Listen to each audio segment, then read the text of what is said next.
So cell cycle chapter revision class 11th biology. Cell cycle क्या होती है? एक सीक्वेंस है इवेंट्स का, ठीक है, जो जिसमें सेल अपने आप को डुप्लीकेट करता है, अपने जीनोम को डबल करता है और सिंथेसिस करता है डबल डीएनए की, और फिर उसको दो सेल्स में से इक्वली डिवाइड कर देता है। यहाँ पर आप देखोगे सर्कल्स में एक साइकिल के फॉर्म में ये दी हुई है, और ये सर्कल्स में इसके पार्ट्स दिए हुए हैं कि इंटरफेस, इसमें दो मेन फेज हैं। लंबा फेज जो है वो इंटरफेस का है, और एक छोटा सा फेज है माइटोटिक फेज।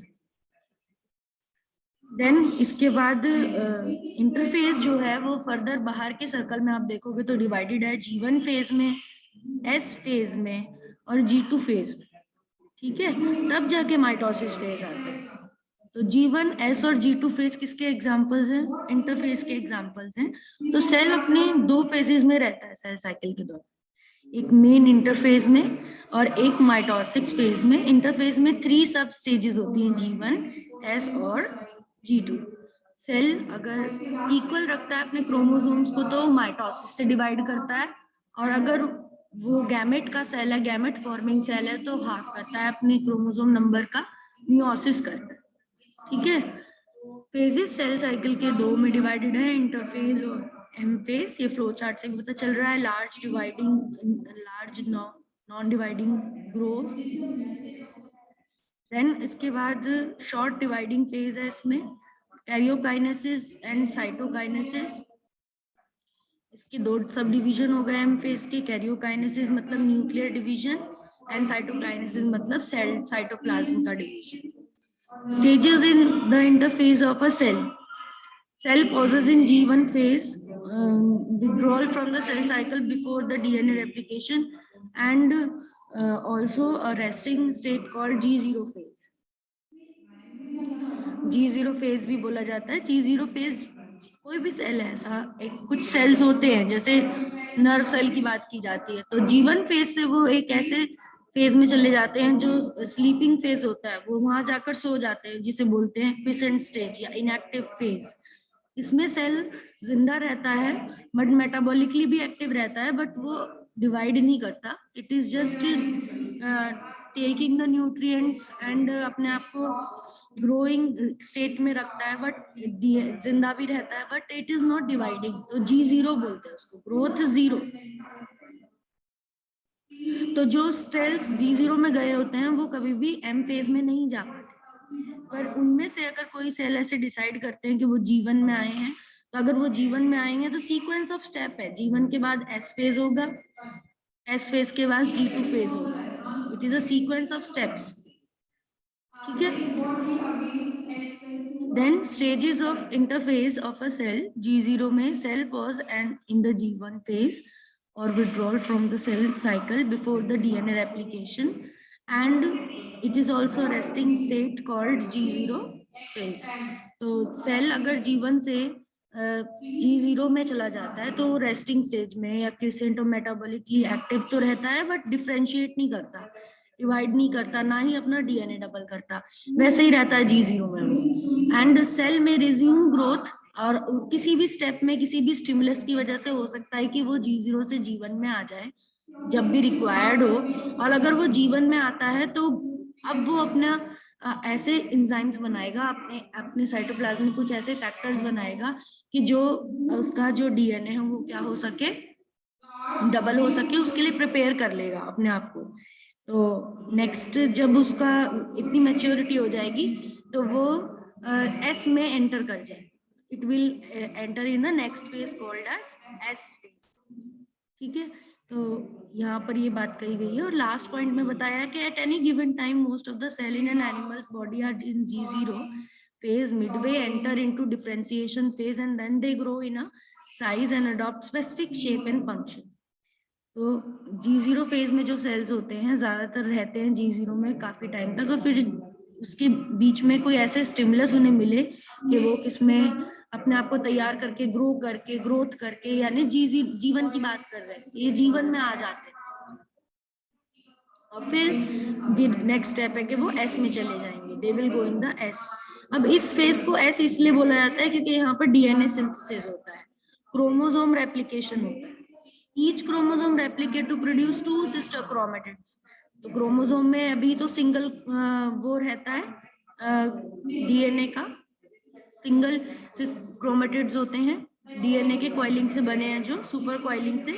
एंड जब ये एस फेज में आएगा तो ये जो थ्रेड है डीएनए का ये डबल होकर यहाँ पर एक और क्रोमोसोम का सिस्टर क्रोमेटिड बना लेता है। तो अब हर बार जैसे ही एस फेज में कोई भी सेल आता है वो ऐसे ही क्रोमोसोम को डबल करेगा अपने, and will be now chromosome will be having 2 sister chromatid which remain attached as centromere। center की position में ये attach रहते हैं, centromere is the center position on which they remain attached। तो DNA content doubles and hence duplicate set of genes are formed। S phase में DNA double हो जाता है। After the chromosome replicate they remain fully extended uncoiled and this make them invisible under light microscope and hence this phase is invisible phase। तो हमें ये S phase इतना नहीं ध्यान से दिखता बिकॉज क्रोमोसोम थोड़े से लूज ही रहते हैं, क्रोमोसोम लूज होने की वजह से इतने शो नहीं होते। तो जब हम अगर स्लाइड भी देखेंगे इंटरफेस की तो इंटरफेसेस की स्लाइड इतनी क्लियर नहीं होगी जितनी कि एम फेज की स्लाइड्स होती हैं, क्योंकि वहां पर क्रोमोसोम टाइटली पैक्ड होते हैं बिकॉज वहां पर क्रोमोसोम्स डिवाइड किए जा रहे हैं। Then G2 phase, gap 2 phase, it is the second growth phase, pre-mitotic gap phase, and cell prepares for division or genomic separation synthesized in S phase। तो जो भी ऊपर जीनोमिक डीएनए डबल हुआ है, 2 क्रोमेटिड्स बने हैं, उसको अब G2 फेज में क्या किया था, प्रिपेयर और अच्छे से कॉइल किया जाता है ताकि वो क्या हो नेक्स्ट फेज में एम फेज में एंटर कर सके। तो हर जो पिछला फेज है वो आगे वाले फेज के लिए क्या है, प्रिपरेशन है। अब G0 फेज और G1 फेज किसके लिए प्रिपरेशन था, एस के लिए। एस किसके लिए प्रिपरेशन है, G2 के लिए। और G2 किसके लिए प्रिपरेशन है, एम फेज के लिए प्रिपरेशन है। तो ये साइकिल है पूरी। It is the second growth phase. Cell prepares for division, genomic separation, synthesis of S phase. Mitochondria and other organelles replicate, chromosomes condense, coiling even more tightly, and formed from microtubule being assembled. ये सब यहाँ पर assembly भी होने लगती है। Mitochondria दूसरी जो ऑर्गेनेली है वो सब भी बनने लगती है, जैसे कि क्रोमोसोम डबल हुआ है, माइटोकॉन्ड्रिया भी क्या होने लगती है, डबल होने लगती है। ऑर्गेनेलीज भी डबल होने लगती हैं किसमें, G2 फेज में। एनिमल सेल्स में centrosomes are also being to divide to form 2 centrosomes और a pair of centrioles. Centrioles बनेंगे, सेंट्रोसोम्स बनेंगे, डबल हो जाएंगे ये opposite poles of the cell. And इसमें G1 फेज में बताया है कि लॉन्गेस्ट फेज है इंटरफेज का, duration is variable, it is longer, rarely dividing cells. काफी जो सेल्स है जिन जो रेयरली डिवाइड होते हैं, and shorter for frequently dividing cells. जो देर में डिवाइड होते हैं सेल्स उनमें ये लॉन्गर होता है G1 फेज, और जो बहुत जल्दी जल्दी डिवाइड होते हैं ऐसे सेल्स हैं जिनको बहुत जल्दी जल्दी डिवाइड होना है तो उनमें G1 फेज शॉर्टर होता है, छोटा होगा। तो इसका लेंथ डिपेंड करता है कौन से सेल हैं जीवन फेज के, कौन सा सेल डिवाइड कर रहा है उसका जीवन कैसा होगा, उसकी तरह होगा कि अगर उसको जल्दी डिवाइड करना है तो जीवन छोटा हो जाएगा, और अगर उसे देर में डिवाइड करना है तो जीवन उसका बड़ा हो जाएगा, जीवन phase. Now in this phase cells basically prevents for the DNA synthesis। इस फेज में सेल DNA synthesis के लिए प्रिपेयर करता है। For this phase cell may opt either the path enter the S phase or the G0 phase and arrested in G1 phase।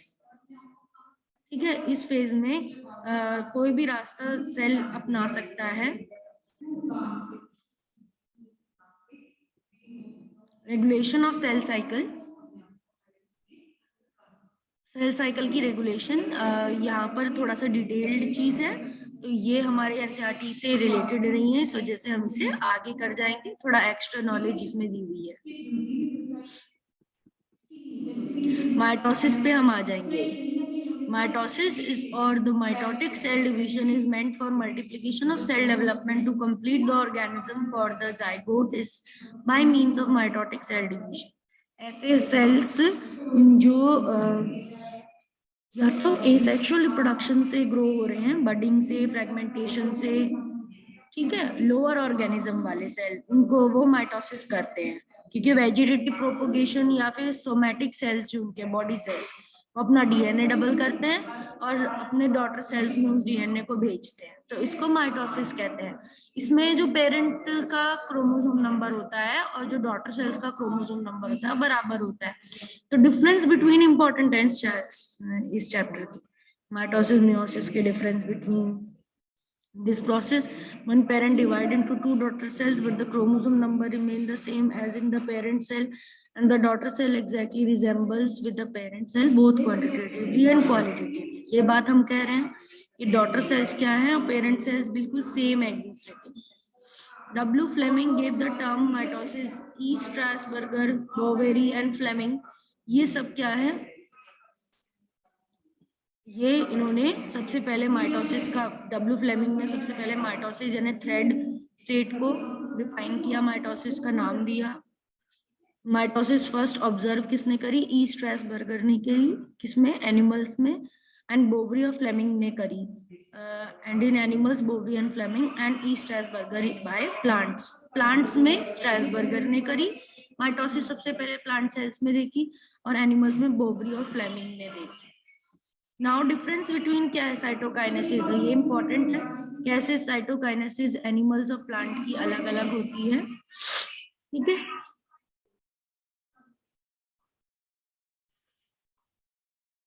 तो यहाँ पर हम देखेंगे आगे।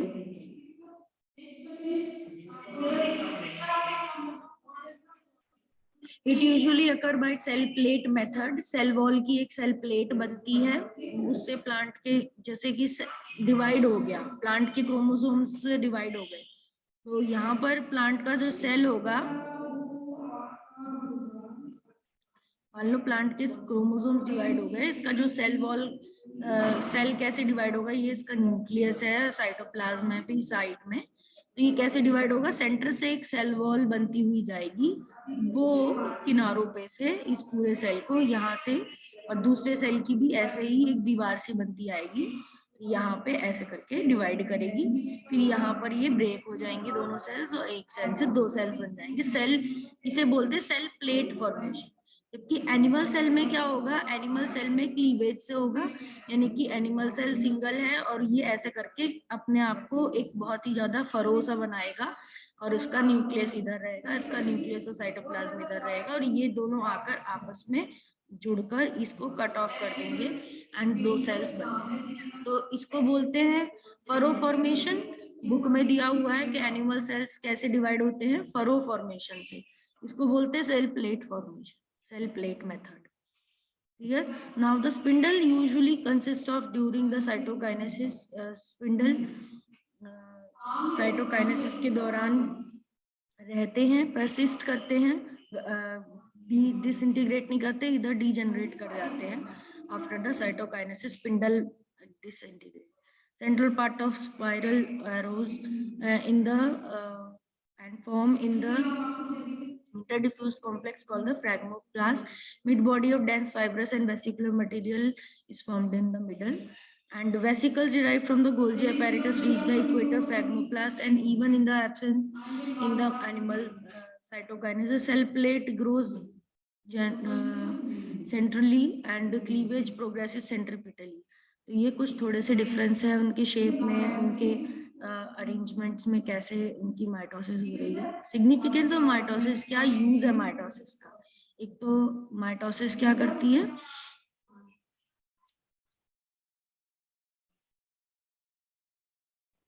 माइटोसिस इसीलिए हेल्पफुल है कि हमारी इंजरीज को बचाती है, क्योंकि उनमें क्रोमोसोम नंबर सेम रहते हैं, ठीक है। मियोसिस का अब देखते हैं हम जल्दी से रिवीजन करके, फिर क्वेश्चंस कुछ सॉल्व करेंगे।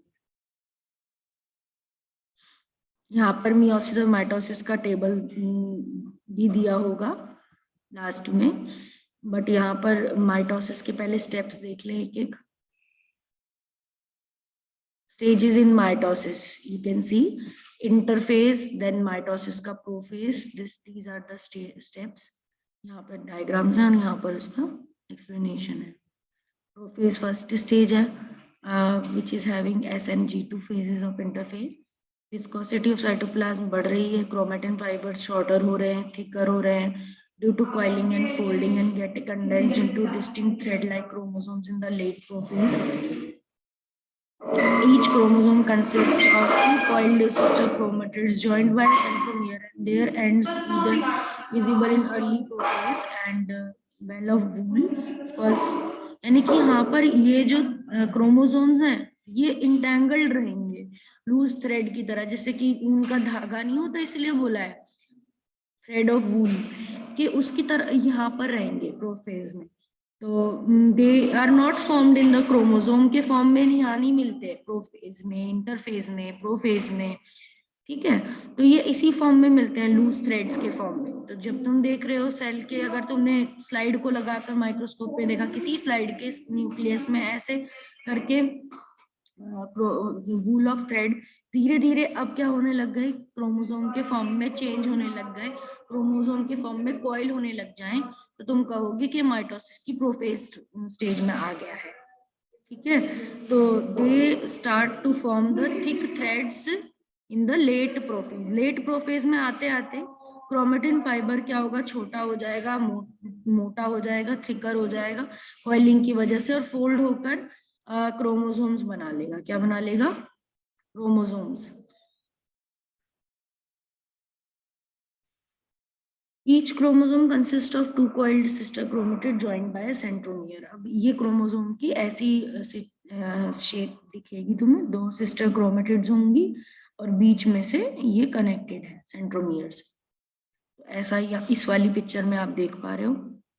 Next, the complete disintegration of nuclear envelope. ये सेकेंड फेज का स्टार्टिंग बताती है कि जब न्यूक्लियर एनवेलप ब्रेक होने लग गई, क्रोमोसोम सारे साइटोप्लाज्म में आ गए, अरेंज हो गए, स्पिंडल एपेरिटस में अब अटैच कर लेंगे। तो ये मेटाफेज से थोड़े पहले की स्टेज है, pro metaphase. The nuclear envelope break down, microtubule connects with the kinetochores to the centrosomes and metaphase. Metaphase में ये सारे क्रोमोसोम सिंगल लाइन में इक्वेटर पे अरेंज हो जाएंगे। This is the metaphase plate. Meta का नाम भी इसी वजह से बोला, मेटा मतलब होता है मिडल, मिडल में रहेंगे क्रोमोसोम सारे, ठीक है, मिडल में अरेंज रहेंगे।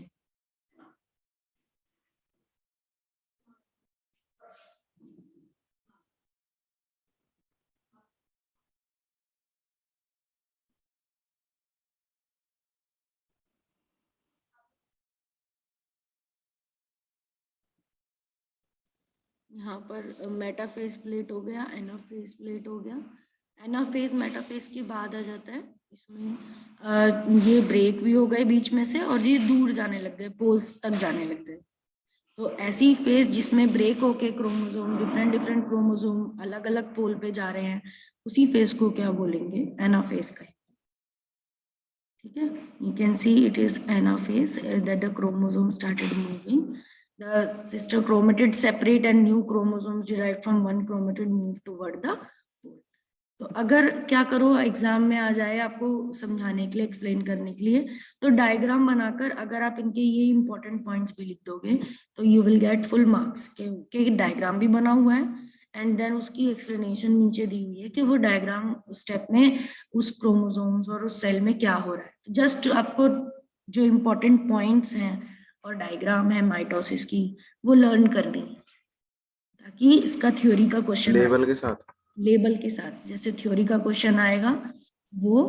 और लेबल तो खैर इसमें इसका नेम ही लेबल है, जैसे कौन सी स्टेप है, प्रोफेज की स्टेप है और मेटाफेज की स्टेप है, वो उसका लेबल है। और नीचे इनके बुक में भी आप देखोगे एनसीईआरटी में इसके दो पॉइंट्स दिए, हर स्टेज के दो पॉइंट्स दिए हैं मेन अलग से, वो याद कर लो। बस इतना ही करना है आपको माइटोसिस में। और मियोसिस में बहुत लॉन्ग दिया हुआ है, बट आपको जो मैंने नोट्स लिखाते वक्त जब डिक्टेट कराया था तो शॉर्ट में लिखाया था, तो मियोसिस में वो करना है। एक एक पॉइंट में लिखाया था, जो जाइगोटीनी, पेकाइटीनी, ये सब जो दिया था वो एक एक पॉइंट में लिखाया था, तो शॉर्ट में लिखाया था। तो इसमें लास्ट में हम जब आते हैं तो जो डॉटर क्रोमोसोम्स होती हैं वो सेपरेटली एक एक पोल पे पहुंच चुकी हैं, और यहाँ न्यूक्लियस जो है वो अलग से फिर दोबारा बनने लग गया है, उनमें क्रोमोसोम जितने हैं वो पहुंच गए अपने, और यहाँ पर प्लेन ऑफ कंस्ट्रक्शन आ चुकी, सेल का भी डिवीजन हो रहा है। न्यूक्लियस का तो डिवीजन हो गया, दोनों तरफ न्यूक्लियस पहुंच गए हैं, एक इधर एक इधर। अब सेल का भी, सेल मेम्ब्रेन का भी डिवीजन होने लग गया, और ये दो तरीके के सेल्स में बट गए। They have divided into two daughter cells. Mitosis ends with division of the cytoplasm known as cytokinesis, and it is derived from the Greek word cytos and kinesis. Cytos का मतलब तो cell ही होता है। यहाँ पे ये जो पॉइंट दे रखा है, mitosis is derived from the which is division of cytoplasm known as cytokinesis. Cytokinesis का मीनिंग दिया है, cytos means cell and kinesis means movement. तो सेल डिवाइड हुए, सेल का साइटोप्लाज्म मूव हुआ दो तरफ, दो सेल बन गए। तो इसी को इसीलिए साइटोकाइन, लास्ट स्टेप यहाँ पर वो कंप्लीट हुई है साइटोकाइनेसिस, जब दो सेल बन गए, सेपरेट हो गए दोनों के साइटोप्लाज्म। ठीक है, और this is the last step of M phase. Cytokinesis भी लिखनी है, ये चार तो आप लिखोगे टीलोफेज तक, पर लास्ट स्टेप है। हाँ, पांचवा स्टेप लिखोगे साइटोकाइनेसिस, ये लिखना जरूरी है। It is different in animals and plants, it nuclear division take place without cytoplasmic division and syncytium is formed. अगर किसी ऑर्गेनिज्म में, प्लांट में, एनिमल में ये देखा गया कि न्यूक्लियस तो डिवाइड हो गया पर साइटोप्लाज्म डिवाइड नहीं हुआ, ऐसे सेल को जिसमें मल्टी न्यूक्लियस कंडीशन रहती है, इसी वजह से सिंसाइटियम कहते हैं। जुड़ा हुआ साइटोप्लाज्म, सिंसाइटियम। साइटोप्लाज्म जुड़ा है, उसमें दो न्यूक्लियस दिखेंगे एक की जगह, एक ही सेल, साइटोप्लाज्म एक ही है और उसमें क्या दिख रहा है, दो न्यूक्लियस दिख रहे हैं, एक यहाँ एक यहाँ। तो ऐसा सेल क्या कहलाता है, सिंसाइटियम कहलाता है, ये कह रहे हैं, जिसकी साइटोकाइनेसिस नहीं होती। ठीक है, तो यहाँ पर ये आ गया आपका मियोसिस की भाग शुरू हो गया। मियोसिस में मियोसिस 1 और मियोसिस 2 में रिपीटेड स्टेप्स है। मियोसिस 1 में भी प्रोफेज से लेकर टीलोफेज तक के स्टेप हैं, जिनमें बस हमें 1 लगाना होता है। Meiosis 1, metaphase 1, anaphase 1। मियोसिस 2 में भी रिपीटेड स्टेप्स, सेम नेम तो वही रहते हैं, और उसमें 2 लगाना पड़ता है, प्रोफेज 2, मेटाफेज 2, एनाफेज 2, क्योंकि हम सेकंड को रिप्रेजेंट कर रहे हैं, सेकंड मियोसिस को। और प्रोफेज 1 में ही इतने सारे 5 स्टेप्स होते हैं। प्रोफेज 1 में leptotene, zygotene, pachytene, diplotene, diakinesis. Meiosis 1 important होती है बिकॉज इसके जाइकोटीन और इन फेजेस में इनके क्या होती है, एक प्रोसेस होती है जिसे बोलते हैं क्रॉसिंग ओवर। और क्रॉसिंग ओवर रिकॉम्बिनेशन का तरीका है, क्योंकि ये मियोसिस जो स्टेप है या जो पूरी स्टेज है, मियोसिस का इंपॉर्टेंस है गैमेट्स बनाना, और गैमेट्स क्या होते हैं, यूनिक होते हैं हमेशा। Gametes are unique. Gametes unique होने की वजह से क्रोमोसोम के जो जीन्स हैं वो यूनिक रहते हैं, एंड उसमें जाइगोटीन स्टेज इतनी जरूरी है, पैकाइटीन, बिकॉज इसमें ही यहाँ पर देख रहे हो साइनेप्टोनीमल कॉम्प्लेक्स बनता है, साइनेप्सिस होती है। साइनेप्टोनीमल कॉम्प्लेक्स यहाँ पर जहाँ पर क्रोमोसोम आपस में एक दूसरे के क्रॉस कर रहे हैं अपने पार्ट्स को, ये एक क्रोमोसोम है, ऐसे करके थ्रेड की तरह दिखा रखा है, यह दूसरा है, पर दूसरे के एक पार्ट क्या हो रहा है, यहाँ पर जुड़ रहा है या क्रॉस हो रहा है एक दूसरे से। तो जब ये क्रॉस हो रहा है, यहाँ पे देखोगे ऊपर इस डायग्राम में देखो, लेप्टोटीन में ये यहाँ क्रॉस हो रहे हैं क्रोमोसोम, एक यहाँ क्रॉस हुआ, एक यहाँ क्रॉस हुआ, तो ऐसे क्रॉसिंग के कॉम्प्लेक्सेस बन रहे हैं, इन्हीं को बोलते हैं साइनेप्टोनीमल कॉम्प्लेक्स और साइनेप्सिस। इनमें एक्चुअली होता क्या है, एक्सचेंज हो जाता है। अगर ये कोई क्रोमोसोम है, इसमें यहाँ पर कैपिटल ए जीन है, और दूसरे वाले ने एक और क्रोमोसोम है, उसमें इसी जगह पर स्मॉल ए जीन है, तो जब क्रॉस ओवर हो गया यहाँ पर दूसरे स्टेप में, ये ऐसे करके क्रॉस ओवर हो गए दोनों, तो क्रॉस ओवर होने की वजह से क्या हुआ, क्रॉस ओवर जब हटेगा, जब ये क्रॉस ओवर हटेगा, तो हम ज्यादातर ये देखने को मिलता है कि जब क्रॉस ओवर हटता है तो जहां पर कैपिटल ए जीन थी, अब वहां पर स्मॉल ए हो गई, और जो नीचे थी वो कैपिटल ए चली गई, नए जीन के कॉम्बिनेशन बन जाते हैं क्रॉसिंग ओवर से। इसीलिए जो यूनिक होता है गैमेट, यूनिक होता है, हर गैमेट अपने पेरेंट से भी अलग होता है। पेरेंट के जो जीन्स तो उसमें जाते हैं, पर जीन्स कौन से जीन के कॉम्बिनेशन जाएगी ये बहुत ही ज्यादा कह सकते हैं एक यूनिक कॉम्बिनेशन बन के जाती है। वो इसी वजह से बनती है क्योंकि क्रॉसिंग ओवर का प्रोसेस होता है। प्रोफेज 1 में ये जो जाइगोटीन स्टेप है, leptotene, zygotene, pachytene, diplotene, diakinesis, ये करते हैं, ये वेरिएशंस लाते हैं क्रोमोसोम्स। ठीक है, नीचे भी देखा है, पूरा पॉइंट दे रखा है क्रॉसिंग ओवर, यहाँ पर भी दिखा रखे हैं होमोलोगस क्रोमोसोम कैसे दोनों पॉइंट्स पे, इस पॉइंट पे भी और इस पॉइंट पे भी क्रॉस ओवर कर रहे हैं, एक्सचेंज करेंगे अपने पार्ट्स। ये थोड़ा क्रोमोसोम कट पेस्ट करेंगे, एक दूसरे से एक्सचेंज करेंगे। क्रॉसिंग ओवर में यही होता है, जीन्स बदल जाती हैं, जीन्स क्रॉस ओवर हो जाती हैं। It occurs during pectine after the synapses between homologous chromosome, and it is enzyme mediated also। Non sister chromatid दो अलग क्रोमोसोम के एक दूसरे के क्रॉस ओवर हो जाते हैं, and the probability that crossing over will occur between the two nuclei increases with increasing distance। जितना दूर रहेंगे दो न्यूक्लियाई लोकाई, मतलब दो जीन्स, उतने ही उनके क्रॉसिंग ओवर के चांसेस बढ़ते हैं। डिप्लोटीन और डिप्लोनीमा न्यूक्लियो प्रोटीन्स, ये कुछ प्रोटीन्स हैं जो इसमें इन्वॉल्व हैं क्रॉसिंग ओवर में। एंड देन आगे की स्टेप्स आ जाएंगे, पर उससे पहले हम देखेंगे क्रॉसिंग ओवर हो तो जाती है, बट डिप्लोटीन में और डिप्लोनीमा स्टेज में, डाइकाइनेसिस में ये सेपरेट होने लगती हैं। क्रॉसिंग ओवर होना तो हो गई, उसके बाद वो सेपरेट भी तो होंगी, तो डाइकाइनेसिस, इससे समझना चाहिए तुमको, काइनेसिस वर्ड और डाइकाइनेसिस मतलब दो में टूटना। काइनेसिस तभी हमने देखा था साइटोकाइनेसिस में भी यूज हो रहा था, मूवमेंट। अब मूवमेंट शुरू हो जाएगी क्रोमोसोम्स में, क्रॉसिंग ओवर होने के बाद एक्सचेंज भी हो गया, और अब जो सेल है वो जो क्रोमोसोम है एक दूसरे से दूर जाने लगेंगे। The chiasmata shift towards the end of the chromosome, chiasmata धीरे धीरे धीरे धीरे खुलने लगेगा, दूर क्रोमोसोम के एंड पॉइंट पर जाके उसे अलग कर देगा, और इसी प्रोसेस को टर्मिनलाइजेशन कहते हैं, टर्मिनेट हो जाएगा काइस्मा। बाइवेलेंट सैटेलाइट क्रोमोसोम्स की जगह पर जुड़े रहेंगे, बाकी सब अलग हो जाएंगे। न्यूक्लियोलस डिसेंटी, अब प्रोफेज 1 फिनिश हो जाएगा यहाँ पर, और अब नेक्स्ट फेज में एंटर करने लगेगी, यानी कि मेटाफेज 1 में एंटर करने लगेगी of meiosis 1, metaphase 1 of meiosis 1। यहाँ पर आकर यही क्रोमोसोम्स अब सेंटर प्लेट पे जुड़ेंगे, एंड बिल्कुल इक्वेटोरियल रीजन पे सारे लाइन होंगे, तो स्पिंडल फाइबर, अपोजिट तरफ के स्पिंडल फाइबर उन्हें अटैच करेंगे और दूर ले जाएंगे। Spindle fibre will take them away towards the pole, नीचे की तरफ, एक नीचे की तरफ खींचेगा, एक ऊपर की तरफ उन्हें ले जाएगा, तो ऐसे सेपरेशन हो जाएगी क्रोमोसोम्स की।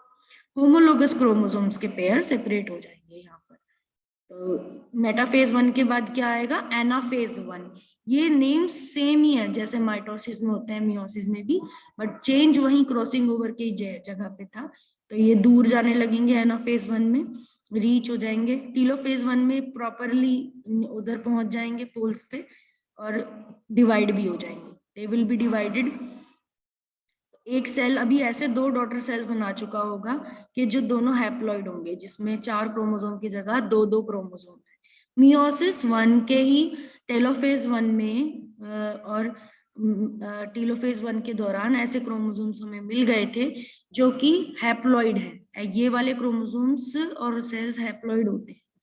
अब इंटरकाइनेसिस एक ऐसी मेटाबॉलिज्म स्टेज जो एक कनेक्शन है मियोसिस 2 का और मियोसिस 1 का, वो इंटरकाइनेसिस आती है। इसमें थोड़ा बहुत एक्टिविटीज होती है, प्रोटीन आरएनए सिंथेसिस होती है, सेंट्रोसोम वापस से बनते हैं, डीएनए सिंथेसिस नहीं होती, डीएनए वैसा का वैसा ही रहता है। अब meiosis 2, it is called homotypic or equational division. Meiosis 2 is divisible into prophase 2, metaphase 2 and anaphase 2, telophase 2। meiosis 2 इन सब में divided है। And although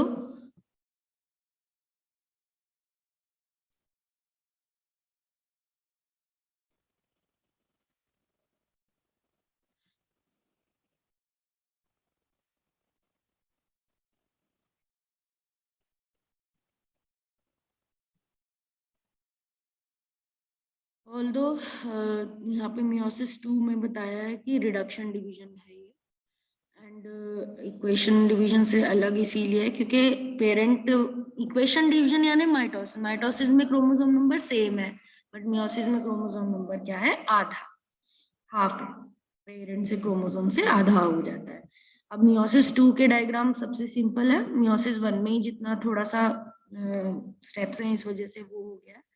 तो प्रोफेज 2 में यहाँ पर अब दोबारा से जो न्यूक्लियर मेम्ब्रेन है वो टूटने लग गई है, हम देख रहे हैं क्रोमोसोम सब अंदर, ये क्रोमेटिन फाइबर्स जो होंगे अंदर आने लगेंगे, एंड देन सेकंड में मेटाफेज 2 में ये अपने आप को इक्वेटर पे अलाइन कर लेंगे। एनाफेज 2 में ये दूर जाने लगेंगे, स्पिंडल फाइबर इन्हें पकड़ के पीछे की तरफ खींचेंगे, एक इस पोल की तरफ खींचेगा और एक इस तरफ खींचेगा, और 2 सेल से अब 4 सेल बनने रेडी हो जाएंगे। टेलोफेज 2 में ये दूर तक पहुंच गए, न्यूक्लियस बन गया और साइटोकाइनेसिस भी हो जाती है। ठीक है, अब difference between meiosis 2 and mitosis, meiosis 2 और माइटोसिस में क्या डिफरेंस है कि meiosis 2 occurs in the haploid cell या हैप्लॉइड सेल्स में हो रही है और शॉर्टर है माइटोसिस से, इसका कम टाइम में हो जाती है meiosis 2। It occur in diploid cell और माइटोसिस डिप्लॉइड सेल की होती है। It is not preceded by DNA replication, इसमें कोई डीएनए रेप्लिकेशन नहीं होता, जो नॉर्मल इसको मियोसिस 1 से मिला होता है मैटर उसी को ये डिवाइड कर देती है, बट इसमें डीएनए रेप्लिकेशन होता है माइटोसिस में। Due to crossing over two set chromatids, the chromosomes are dissimilar. Crossing over के वक्त 2 क्रोमेटिड्स डिसिमिलर होते हैं and 2 chromatids of a chromosomes are similar, यहाँ सिमिलर होते हैं। सिग्निफिकेंस ऑफ मियोसिस, मियोसिस की सिग्निफिकेंस क्या है,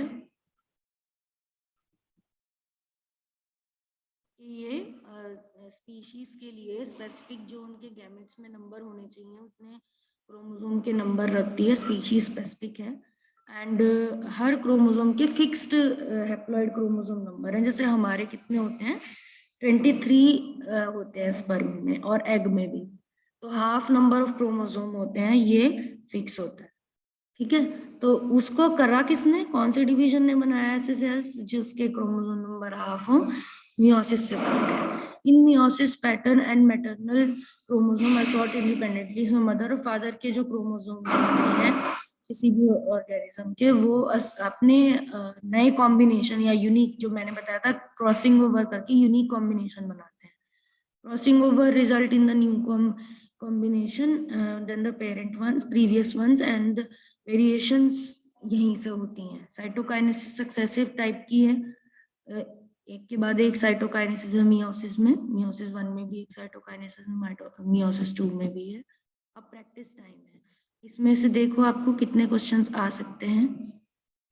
synthesis of replication in DNA in interphase take place in, interphase में इनमें से कौन सी फेजेस में सिंथेसिस होगा डीएनए का, what will be your answer?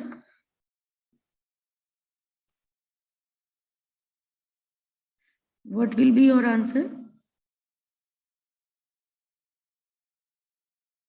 Interphase में कौन से स्टेज में इनमें से रेप्लिकेशन होगा, G1, S, G2 या M?